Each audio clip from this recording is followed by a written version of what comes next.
Bonjour à tous, vous êtes donc sur la chaîne d'Archimède. Aujourd'hui, une première vidéo et une vidéo spéciale puisqu'il s'agit de l'ouverture des boosters, donc de l'extension du grand tournoi. Grand moment qu'on attendait probablement, peut-être pas tous, mais en tout cas qu'on attendait. Donc je fais cette petite vidéo pour partager ce moment avec vous. Donc comme vous le voyez, 68 boosters, ça laisse de bonnes surprises, je pense. On va voir ça. Donc, bon, bah, petit rappel, quelle est cette extension? Donc, l'extension du grand tournoi.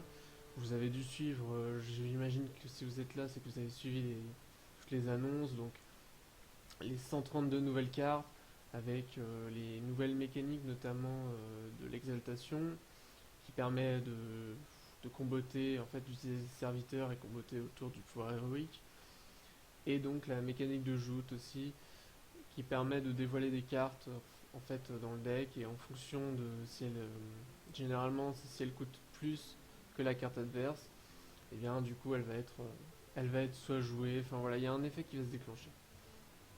Carte intéressante donc qui peut-être favoriser les jeux contrôle, on va voir comment ça va fonctionner, est-ce que ça va bien fonctionner. Donc avant cette ouverture, donc là les serveurs ont l'air à peu près stables, mais on fait un petit tour en fait des cartes qu'on aimerait avoir. Qu'est-ce qu'on aimerait bien voir dans ces boosters? C'est la grande question. Donc j'ai passé un petit peu en revue les cartes. Donc j'ai fait un petit classement. Bon, ça n'a pas vraiment de valeur, mais c'était simplement histoire d'avoir des repères. Donc déjà, Hades Play Sombre, ce serait avec donc sa sœur Floja Play Lumineuse. Sûrement parmi les cartes que j'aimerais bien avoir.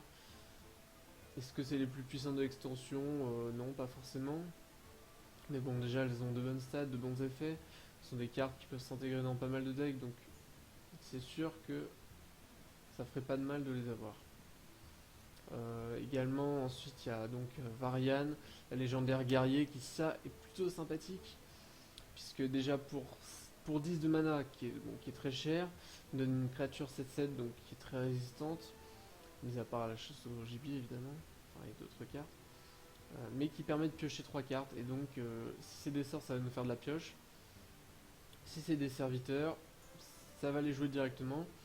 Donc, cette carte m'intéresse particulièrement parce que ça va probablement lancer un nouveau type de guerrier, notamment peut-être avec la mécanisme provocation, le boost des provocations. Je pense qu'il y a moyen de faire des trucs intéressants, des trucs sympas. Je serais pas contre l'obtenir pour tester ça. Un deck avec des gros tons, des provocations, peut-être des Soul Fury. Ouais, ça peut être sympa. Il y a également donc Ronin, qui est une très bonne carte, puisqu'elle, lorsqu'elle meurt, on donne 3 copies des projectiles des arcanes. C'est un râle d'agonie, donc on n'est pas sûr d'avoir les projectiles. Elle peut se faire silence, elle peut se faire transformer, etc. Donc c'est pas une carte sûre, mais dans un deck avec Antonidas, etc., peut être très puissant. À l'heure actuelle, j'ai pas Antonidas, donc je pense que si j'obtiens Ronin, je vais peut-être la crafter. Ça peut être l'occasion, on va dire. Après, il y a Wilfried. Wilfried, c'est pas trop. J'aime beaucoup la classe démoniste. Je la joue à la fois en contrôle et en aggro, aussi en deck démon. C'est à voir. Le problème je la jouerais bien en unlock, mais le problème du unlock, c'est que c'est vraiment late. Et on peut se faire bouffer assez rapidement dans la méta aggro actuelle, mais étant donné qu'on va peut-être passer dans une méta un peu plus contrôle, peut-être qu'elle peut valoir le coup. Donc j'irai pas forcément la crafter, mais je serais pas mécontent de l'avoir non plus.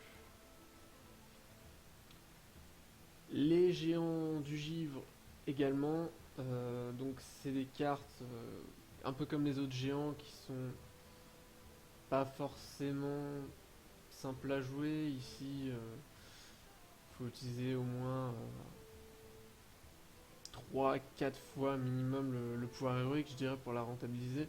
Donc avec le unlock, c'est assez facile. Mais en même temps, est-ce que ça ralentit pas trop le jeu d'avoir autant de géants? Peut-être. Je ne suis pas sûr que la carte soit vraiment jouable. Mais à voir, pourquoi pas. Ensuite, le garde-kourou, donc voilà. Là, c'est le zoo, le démo. Le démon aussi, c'est un démon, donc ça peut comboter avec pas mal de choses.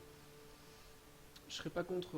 Je serais pas contre bon, ça c'est une carte classique, donc bon. Alors pas trop de soucis, soit je vais la crafter ou autre, mais c'est une carte que je serais pas contre avoir également, qui me plaît bien. Ensuite, on arrive sur les decklists shaman. Donc j'ai vu un petit peu toutes les nouvelles cartes, comme vous avez dû voir comme moi. On a des cartes pas mal basées sur les totems. Euh, ça peut être, intéressant à tester. La question, est-ce que ce sera viable? Encore une fois, c'est compliqué de le dire. Les totems en soi sont pas très puissants, mais avec les nouvelles cartes, est-ce que ça peut pas...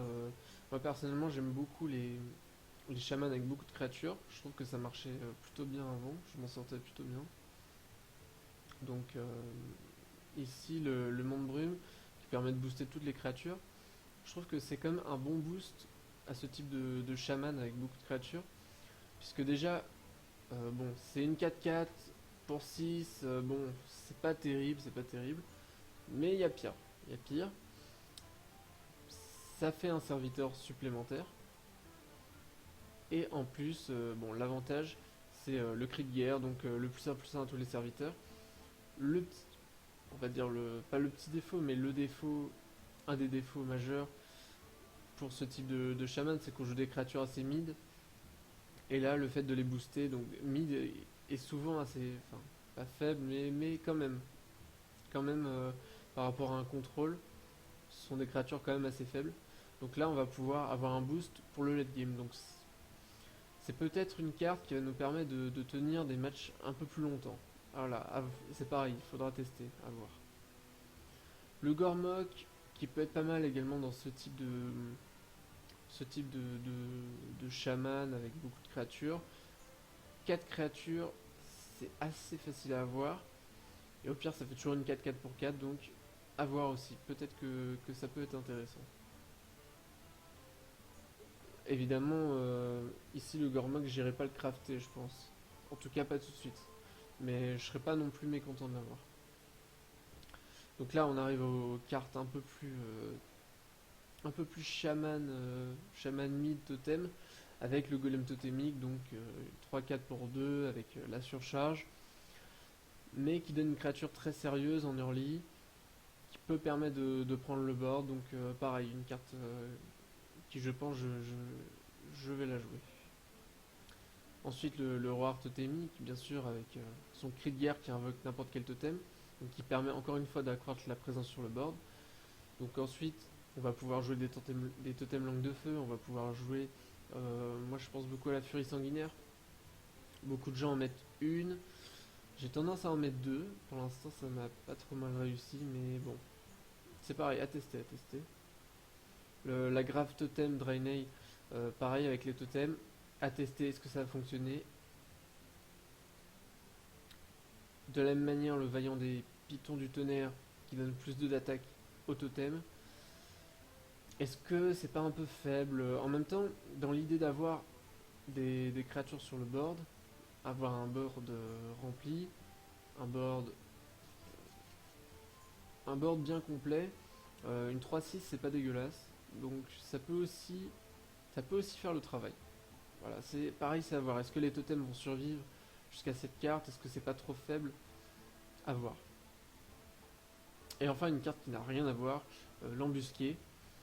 Donc j'aime bien ce qu'on va pouvoir faire avec ça. Le deck m'intéresse de plus en plus avec le voleur. Je le jouais en druide, c'était pas toujours simple, mais là avec le voleur, avec cette carte, ça donne envie de tester. Maintenant, est-ce que c'est dans l'optique du deck en même temps meule? Parce que le problème, c'est qu'on va invoquer des cartes pour nous. Et du coup, l'adversaire va pouvoir cramer ses cartes sur nos serviteurs. En fait, il va pouvoir vider le board. C'est pas forcément dans l'intérêt du deck. Donc, pareil à voir. Mais en tout cas, dans n'importe quel voleur, je pense que cette carte aura sa place. Bon, à part quelques voleurs spécifiques, hein. Mais peut-être même les decks pirates. Les decks pirates qui ont l'air... j'ai vu quelques decklists passer qui ont l'air intéressantes. Je pense que je vais aussi tester ça. Donc voilà. Voilà à peu près ce que j'espère avoir. Évidemment, bon, il y a d'autres légendaires qui ont l'air intéressantes. Mais je suis pas forcément convaincu par les mécaniques d'exaltation, etc. Je trouve que c'est vachement lent de jouer sur cette mécanique. Je sais pas du tout si ça va être viable. Alors, peut-être que je me trompe évidemment. Peut-être qu'on verra quelques decks viables. Mais j'ai l'impression que c'est très très lent. On l'a vu un petit peu dans le bras de fer. Je sais pas. Pour l'instant, je suis mitigé. Donc l'avenir nous le dira.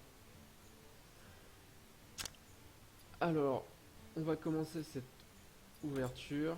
Parce que là, ça fait quand même un petit moment. Donc en espérant que les serveurs ont tenu. Bon, jusqu'ici, ça allait. Jusqu'ici, ça allait. Je vois que mes contacts sont déconnectés. Non, maintenant ça a l'air d'aller.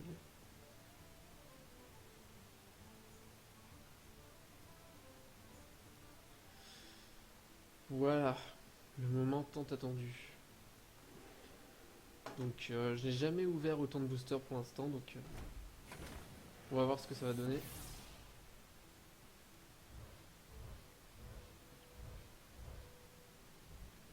Bon, ça commence bien. Mais c'est normal.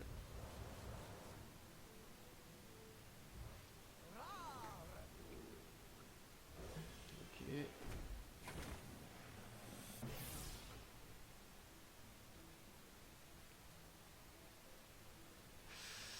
Ça rame, je crois.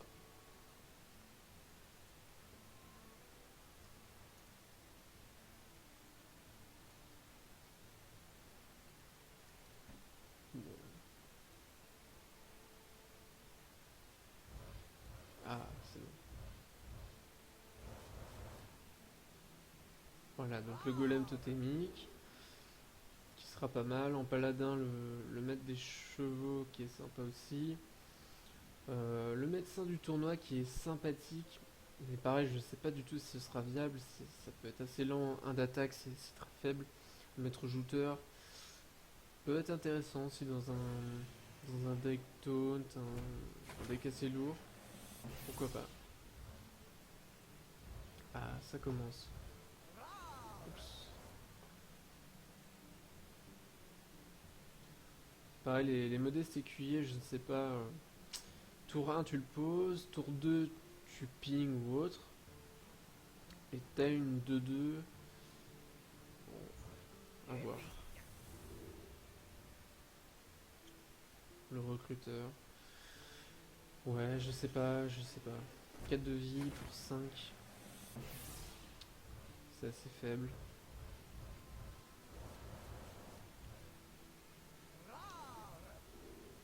Bon, bah c'est bien. Là, je crois que Blizzard nous a entendus. Blizzard est gentil. Et maintenant, il serait temps de nous amener un peu de légendaire quand même. De rare, c'est pas mal. Bon, ça. Non.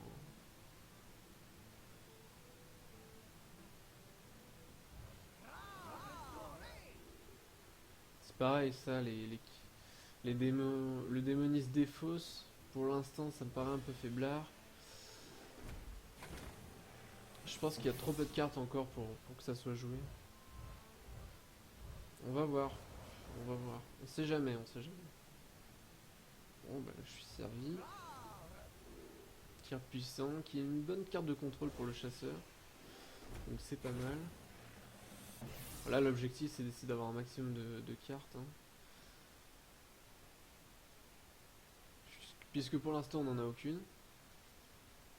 Donc bon, on va prendre ce qui passe de toute façon. C'est pas comme si on avait le choix. Bon. Alors.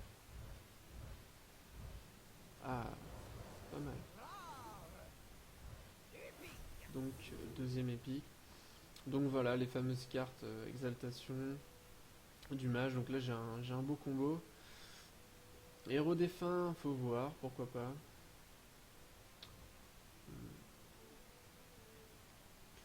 La région de la main d'argent, faut voir en paladin, pourquoi pas. C'est un peu lourd, mais pourquoi pas. Ça peut être joué. Cavalier d'argent qui est pas mal aussi, qui fait le travail. Un tout petit peu cher, mais en même temps, charge bouclier divin, je pense que ça les vaut. On peut faire des trades assez avantageux.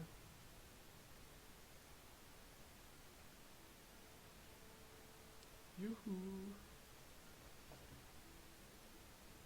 Ma caméra est passée très sombre. Je sais pas si c'est normal ça. Bref. De toute façon, vous n'êtes pas là pour voir ma tête. On est là pour voir des cartes. Voilà, donc les cartes plus 2 pour le guerrier. Donc ça, franchement, pourquoi pas. Il y a un nouveau mecha pour les decks mecha. Et ben voilà, le combo guerrier. Donner provocation à un serviteur. Ok. Ça, franchement, je serais pas contre de le tester avec un Varian. Je verrais bien un Varian avec des tons et des provoques. Un bon gros contrôle. Avec, en évitant un peu les cris de guerre. Pour rentabiliser. Voilà, donc le deck Shaman qui se construit.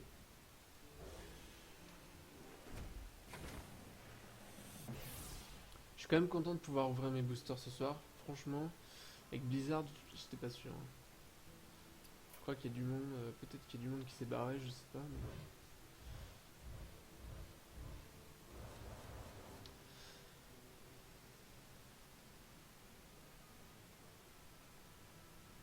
Bon, ça, ouais, bof. Franchement, quoique, dans un full face, si tu top deck ça, tu peux faire 4 de dégâts, ouais.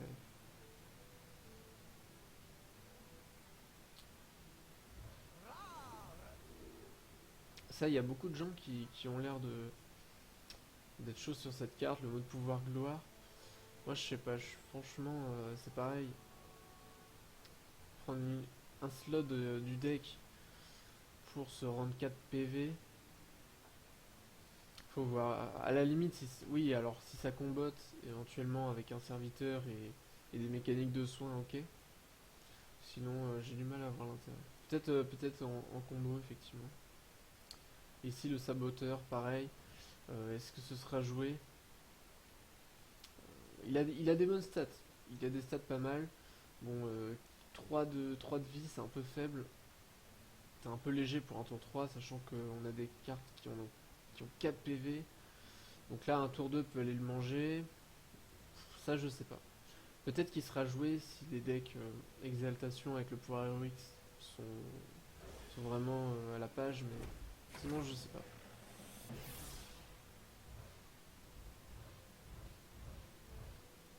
Bon, c'est un peu faiblard là. Ça, ok, c'est ok. Donc, ça, c'est du pirate. Donc, ok, ça j'accepte. Ça, pareil, pour un prêtre, c'est pas dégueu. Avec les cercles de soins.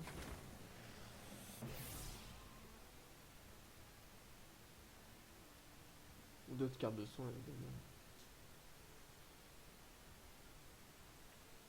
Bon, ça rame un petit peu, mais ça passe. Dans l'ensemble, ok. Bon, c'est faible, hein. Il n'y a pas de légendaire. Ça, l'aspirante d'Alaran, pareil, je sais pas. Pour 4, on a l'élémentaire qui a un PV de plus. Est-ce qu'on a besoin d'avoir du dégât des sorts? Donc, j'ai vu qu'il y avait une carte mage qui combatte avec les dégâts des sorts, mais je sais plus son nom, mais bon.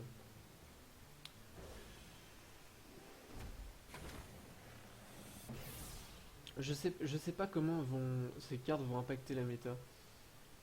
je pense, enfin, petit pronostic, je dirais qu'il y a quelques nouveaux decks qui vont émerger, quelques decks qui vont être modifiés, mais je sais pas si on verra beaucoup de ce que Blizzard nous semble nous inciter à jouer, exaltation, etc. Je sais pas.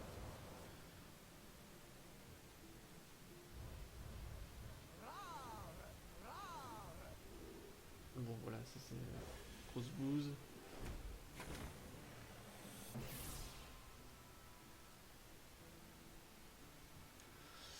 Bon, il est temps d'avoir de la légendaire là, ça fait un moment.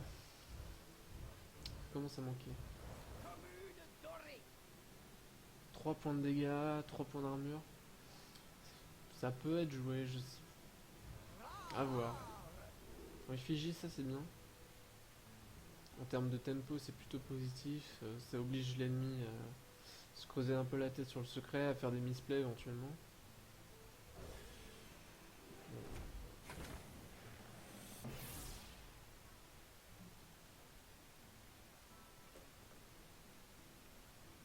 Effigie, ouais, je pense que ce sera joué.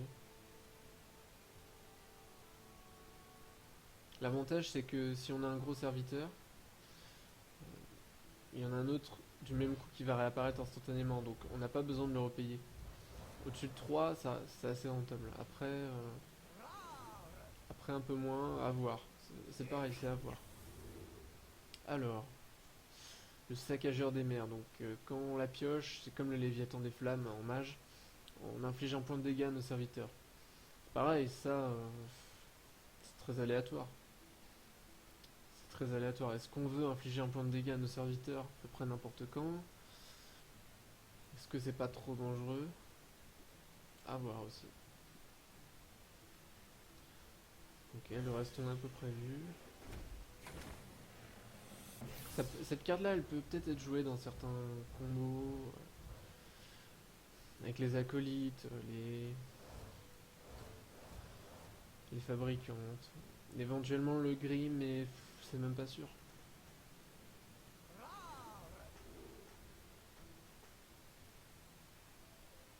Par contre, le vendeur de rafraîchissement, je trouve ça pas mal. 3-5, rend des PV. Pour un contrôle, ça fait une bonne présence mid-game. Et ça permet de se restaurer un peu de vie. Donc ça, oui. Après, voilà, évidemment, ça dépend du type de deck. Ce sera pas joué partout. Mais ça peut être intéressant. Bon, ça tarde la légendaire, hein. Cette carte-là, en revanche, j'aime bien. 14 PV. C'est violent. 14 PV pour 3. Si le deck est adapté avec l'ajoute, ça peut vraiment être fort. L'écumeur, je sais pas, bon, je sais qu'on l'a vu, j'en parle que maintenant, mais à mon avis, c'est plus un paratonnerre qu'autre chose. Mais pourquoi pas. C'est risqué à jouer aussi. C'est un pari en fait. Il y a des meilleures cartes pour ce coup-là. Est-ce qu'on préfère jouer la sûreté et jouer les meilleures cartes? Ou est-ce qu'on se dit qu'il va grossir? C'est comme le guetteur flottant dans le démoniste, qui est pas trop joué. À voir. Bon, ça rame un peu là.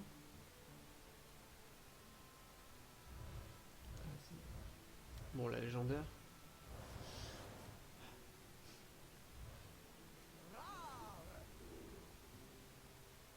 Encore le jouteur, Roar. Donc pareil, à voir. Ça dépend. C'est assez situationnel. Est-ce qu'on le heal? Une 5-5 pour 5, c'est pas mal. En même temps, pour 5, le paladin, ça peut, ça peut. Dans un bon gros deck contrôle. Bon.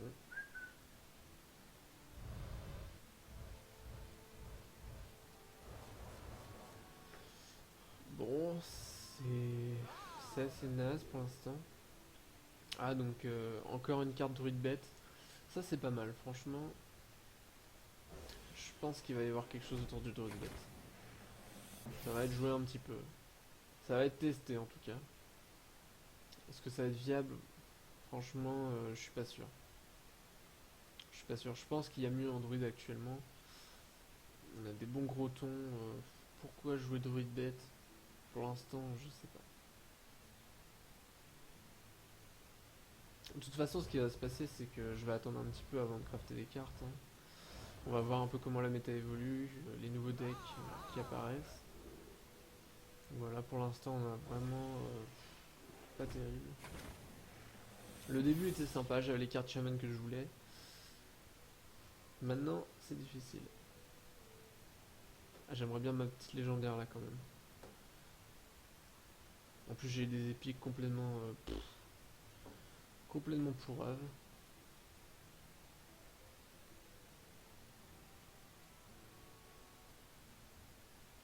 Allez, on se réveille.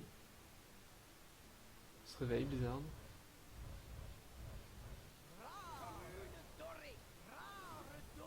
Bon, ça va, c'est un petit peu mieux. Le guerrier dragon, bon, ça je suis pas vraiment convaincu. Champion Mukla, non, je pense qu'il y aura mieux.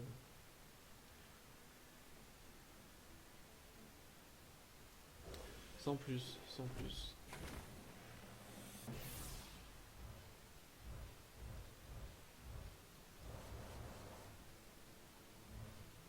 Bon, rien de foufou ici.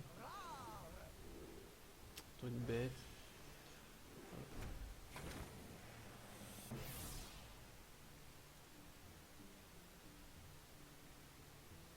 Allez. Alors, quand même, le dos de carte est vraiment sympa. Bon, les petits rubans qui dépassent, les épées qui brillent. Allez. Ça, c'est le soir de sortie d'extension. Ah bah voilà. Oh là là.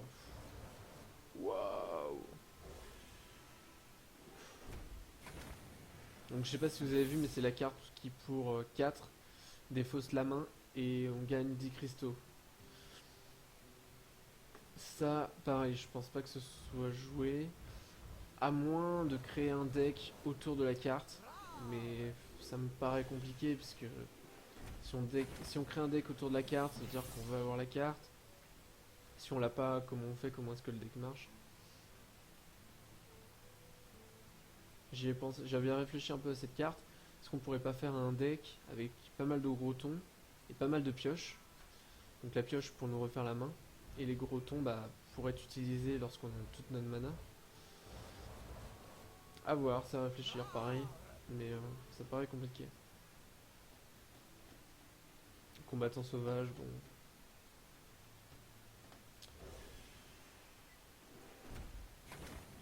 Parce qu'il y a mieux, je trouve.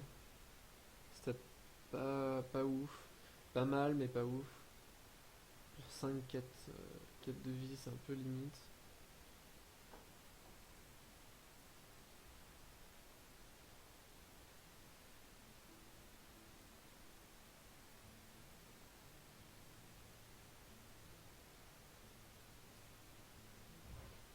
Alors, épique. Ah, bah voilà. Oh. Alors, j'espère que ça va pas être les autres épiques pourris qu'on a eu jusque là. Copie le pouvoir héroïque. Franchement, là je suis pas content. Parce que franchement, pourquoi vouloir copier le pouvoir héroïque de l'adversaire? Bonne question. Franchement, franchement, je suis pas convaincu. Et Anubarak. Bon, c'est mieux que rien, mais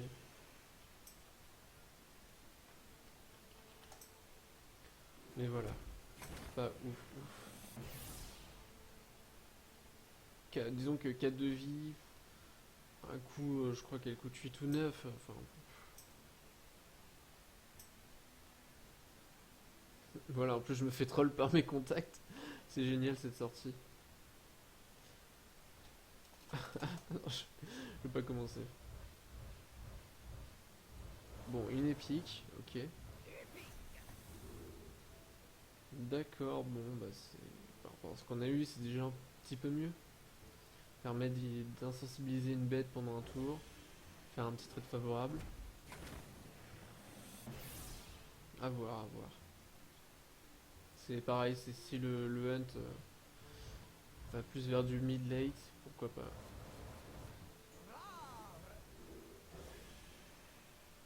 Bon, on va faire deux parties, parce que là on est déjà à 45 minutes de vidéo, donc ce sera plus simple. Donc je vous dis à plus tard, à la prochaine, et portez-vous bien. Salut!